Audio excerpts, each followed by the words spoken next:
दोस्तों नमस्कार। आइए आज विश्लेषण करते हैं देश की टॉप 7 खबरों का। सबसे पहले नजर डालते हैं आरबीआई द्वारा सरकार को 2.86 लाख करोड़ की रिकॉर्ड डिविडेंड की मंजूरी दी गई। भारतीय रिजर्व बैंक के केंद्रीय निदेशक मंडल ने वित्त वर्ष 2025-26 के लिए केंद्र सरकार को 2,86,588 करोड़ रुपये का सरप्लस लाभांश ट्रांसफर करने की मंजूरी दी है। यह भारत के इतिहास में आरबीआई द्वारा सरकार को दिया गया सबसे बड़ा डिविडेंड है। मौजूदा समष्टि आर्थिक परिस्थितियों को देखते हुए यह फैसला लिया गया है। इस भारी भरकम राशि से सरकार को आने वाले अपने वित्तीय घाटे फिस्कल डेफिसिट को कम करने में मदद मिलेगी। साथ ही सरकार बुनियादी ढांचे के विकास और जन कल्याणकारी योजनाओं पर बिना अतिरिक्त कर्ज लिए अधिक खर्च कर सकेगी, जिससे देश की आर्थिक स्थिति को मजबूती मिलेगी। दूसरी महत्वपूर्ण खबर पेट्रोल डीजल की कीमतों में लगातार बढ़ोतरी और केंद्र की सलाह भी है।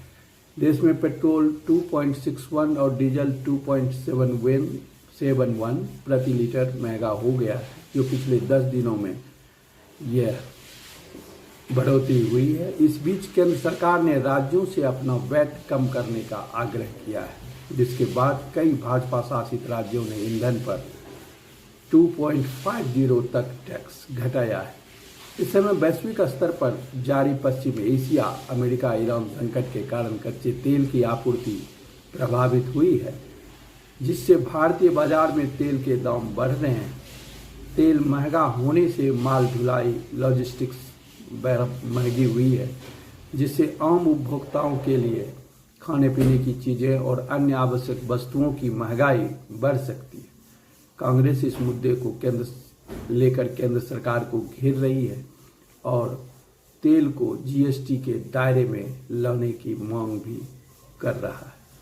लंबे समय से बहुत सारे अपोजिशन पार्टी और बहुत सारे एक्सपर्ट ने भी इस बात की डिमांड की है कि तेल को जीएसटी के दायरे में लाया जाए। तीसरा महत्वपूर्ण खबर नीट यूजी 2026 पेपर लीक मामला है और इसके लिए जो राजनीतिक घमासान है उस पर चर्चा करते हैं।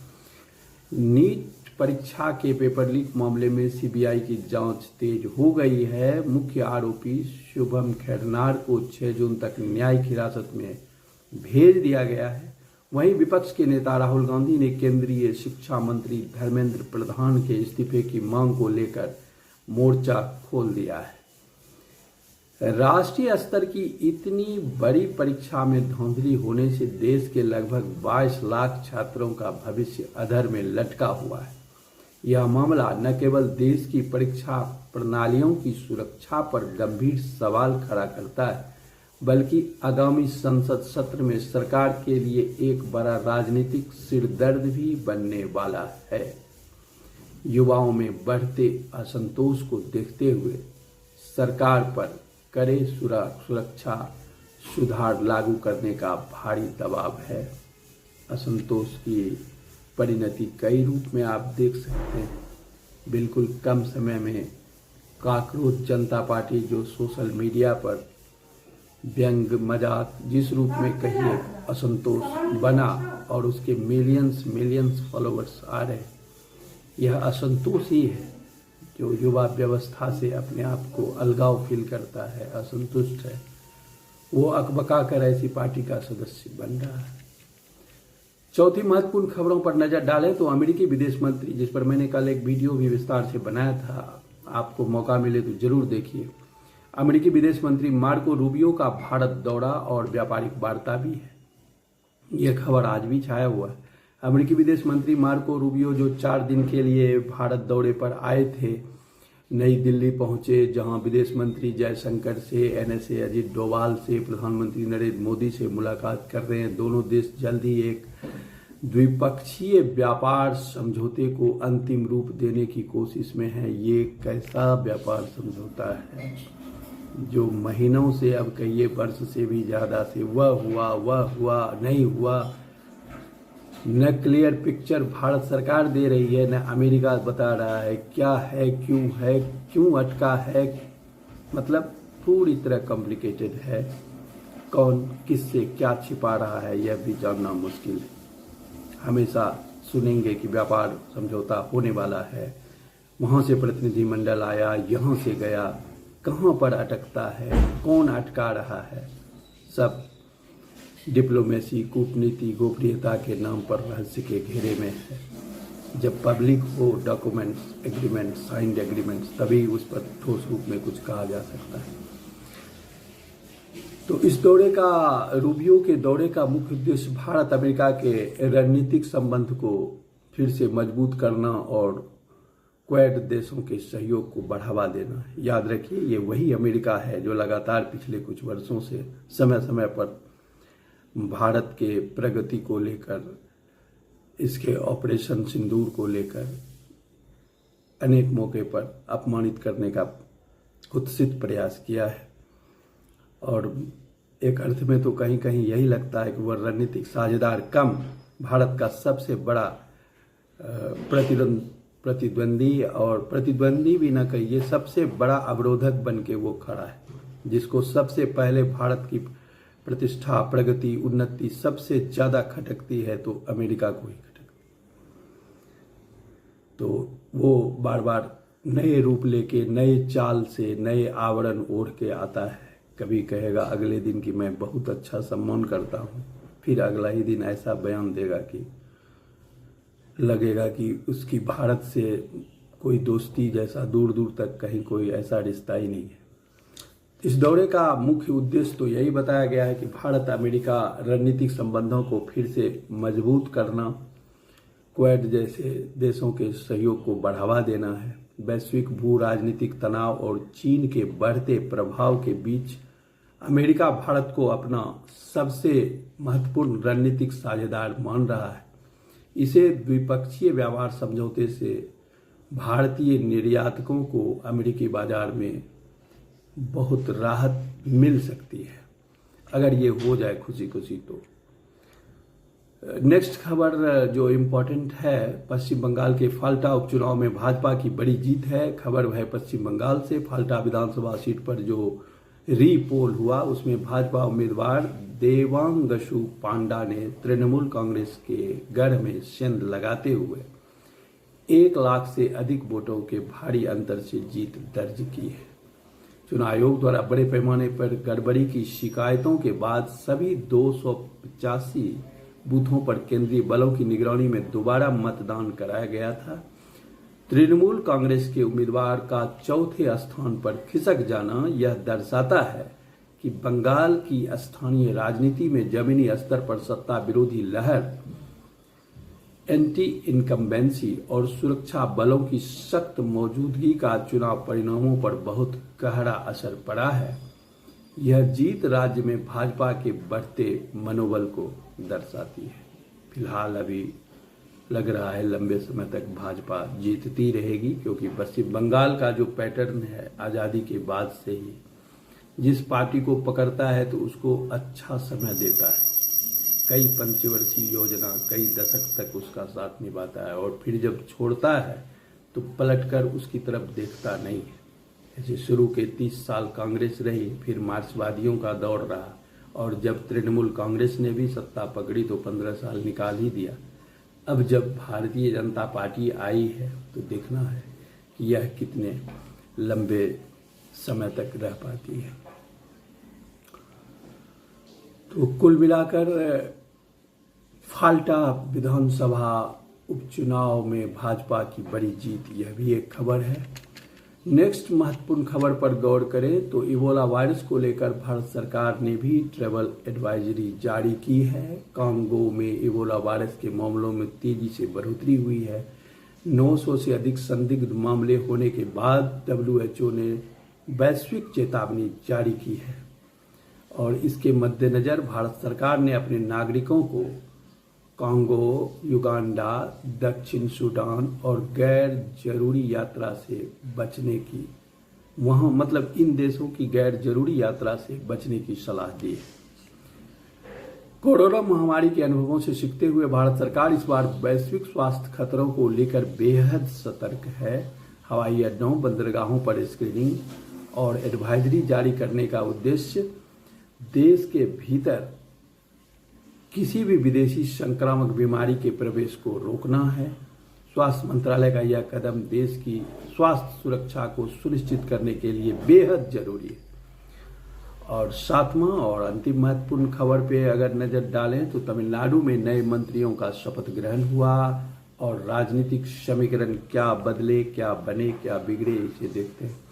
तमिलनाडु के मुख्यमंत्री सी जोसेफ विजय ने अपने कैबिनेट का विस्तार पूरा कर लिया है, जिसमें वीसीके और आईयूएमएल के विधायकों को कैबिनेट मंत्री के रूप में शामिल किया गया है। राज्यपाल ने नए मंत्रियों को पद और गोपनीयता की शपथ दिलाई। अभिनेता से राजनेता बने विजय द्वारा अपनी कैबिनेट में दलित और अल्पसंख्यक प्रतिनिधित्व वाले दलों जैसे वीसीके और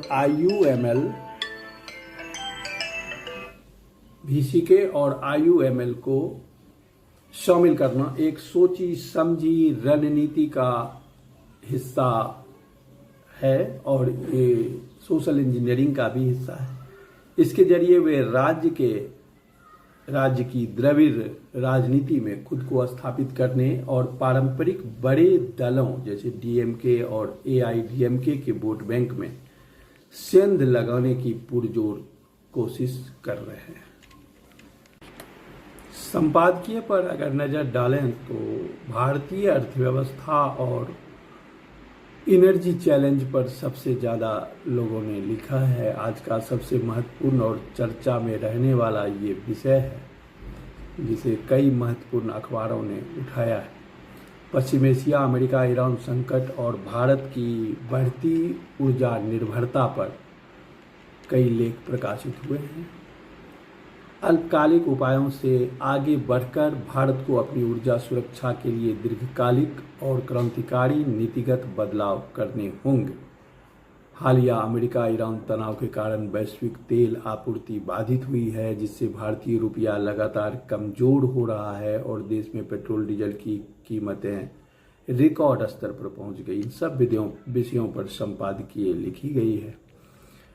दोस्तों, रुपये की गिरावट असल समस्या नहीं है, बल्कि यह एक लक्षण है। संपादकीय के अनुसार अमेरिकी डॉलर के मुकाबले भारतीय रुपया का गिरना असल बीमारी नहीं है। यह सिर्फ देश की आंतरिक आर्थिक कमजोरी का एक लक्षण है। भारत अपनी तेल और गैस की जरूरतों का 85% से अधिक हिस्सा आयात ही करता है और जब भी वैश्विक स्तर पर कच्चे तेल का दाम बढ़ जाता है तो भारत का व्यापार घाटा, ट्रेड डेफिसिट ऑटोमेटिक बढ़ जाता है और रुपया भी स्वतः कमजोर होने लगता है। वर्क फ्रॉम होम और किफ़ायत सिर्फ अस्थायी समाधान है। संकट से निपटने के लिए सरकार ने शुरुआती तौर पर लोगों से ऊर्जा बचाने और संभव हो तो वर्क फ्रॉम होम करने की अपील की है, लेकिन संपादकीय में कई अखबारों ने लिखा है, तर्क दिया है कि भारत जैसी तेजी से बढ़ती अर्थव्यवस्था जो अगले 20 वर्षों में अपनी औसत आय को 4 गुना अधिक करना चाहती है, वह ऊर्जा की खपत को घटाकर विकास नहीं कर सकती। भारत को अपनी बढ़ती जीडीपी के लिए अधिक ऊर्जा की आवश्यकता होगी, न कि कम ऊर्जा की।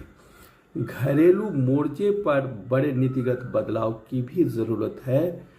कई लेख में इस बात पर जोर दिया गया है कि भारत को 2 बड़े क्षेत्र में तुरंत संरचनात्मक सुधार करने होंगे, जैसे कि कुकिंग एनर्जी ट्रांजिशन, रसोई गैस का विकल्प तलाशने होंगे। भारत एलपीजी और प्राकृतिक गैस का भारी मात्रा में आयात करता है। यदि देश के करोड़ों घरों में खाना पकाने के लिए घरेलू स्रोतों से बनने वाली बिजली या इंडक्शन को बढ़ावा दिया जाए तो गैस आयात पर निर्भरता काफी कम हो सकती है। सार्वजनिक परिवहन में भी क्रांति। Public transport overhaul. निजी कारों और दोपहिया वाहनों में लगने वाले पेट्रोल डीजल की खपत को कम करने के लिए केवल इलेक्ट्रिक गाड़ियां लाना काफ़ी नहीं है। जब तक सार्वजनिक परिवहन जैसे मेट्रो, इलेक्ट्रिक बसों को इतना विश्वस्तरीय और सुलभ नहीं बनाया जाता है कि लोग अपनी कार छोड़ दें, तब तक तेल की खपत को नियंत्रित नहीं किया जा सकता है। इसमें ऊर्जा भेद्यता है, energy vulnerability, case shaped recovery, ethanol blending. जैसे भारत सरकार द्वारा पेट्रोल में 20% एथेनॉल मिलाने का लक्ष्य लेकर चल रही है ताकि कच्चे तेल का आयात बिल कम किया जा सके। तो इस प्रकार भारत के सामने चुनौतियां तो हैं, वित्तीय बोझ बढ़े हैं, फिस्कल डेफिसिट अनियंत्रित हो सकता है, महंगाई चक्र में इन्फ्लेशनरी साइकिल जो है उसमें डीजल महंगा होने से माल ढुलाई, लॉजिस्टिक्स महंगी होती है, जिससे अनेक चीज़ों पर असर पड़ता है। अक्षय ऊर्जा की धीमी रफ्तार है। हालांकि सौर और पवन ऊर्जा में इन्वेस्टमेंट बढ़ा है, लेकिन ग्रिड स्टेबिलिटी और भारी उद्योगों में कोयले, तेल की जगह इनका पूरी तरह इस्तेमाल करने में अभी वक्त लगेगा। संपादकीय कुल मिलाकर अगर देखें तो स्पष्ट संदेश है कि वैश्विक संकटों के शांत होने का इंतजार नहीं कर सकता भारत। भू राजनीतिक तनाव भविष्य में भी होते रहेंगे। यदि भारत को एक महाशक्ति बनना है तो उसे अपनी ऊर्जा सुरक्षा को आयात आधारित से बदलकर घरेलू बिजली आधारित डोमेस्टिक इलेक्ट्रिसिटी ड्रिवेन इकोनॉमी बनाना होगा और सौर ऊर्जा, परमाणु ऊर्जा और ग्रीन हाइड्रोजन उत्पादन की गति को युद्ध स्तर पर बढ़ाना ही इसका एकमात्र अस्थायी समाधान है। कुल मिलाकर इतना ही। मिलते हैं अगले अंक में नए विषय के साथ। धन्यवाद।